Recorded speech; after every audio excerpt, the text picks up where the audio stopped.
दूर हटाओ माखन मिश्री माथा जो मेरा है किसकी गांजा पियेंगे सारी रात।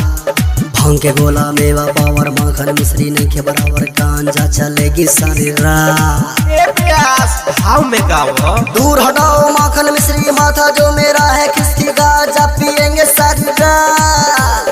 भांग के गोला मेवा पावर माखन मिश्री नहीं के बराबर गांजा चलेगी सारी रात। लवंडिया लवंडिया लवंडिया लंदन से लाएंगे सावन में देवघर घुमाएंगे।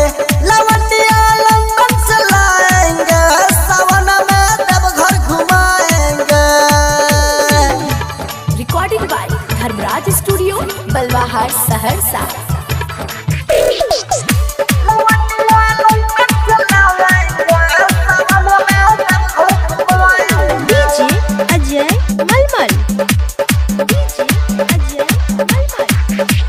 भोले के स्टाइल में चीलम जराएंगे, धुएं का छल्ला सावन में उड़ाएंगे।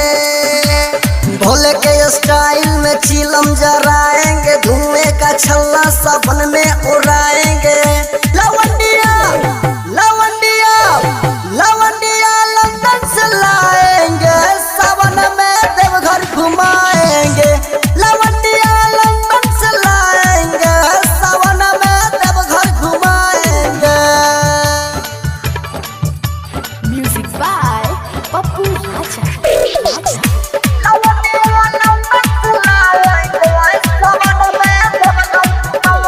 डीजे अजय मलमल। डीजे अजय मलमल। सावन के महीना में भंगिया पिलाएंगे, अमित राजा से भजन गवाएंगे। सावन के महीना में भंगिया पिलाएंगे, अमित राजा से भजन गवाएंगे। लवंडिया लवंडिया लवंडिया लंदन से लाएंगे सावन में देवघर घुमाएंगे। लवंडिया लंदन से लाएंगे सावन में देवघर घुमाएंगे। Dharmraj recording studio Balwahar Saharsa.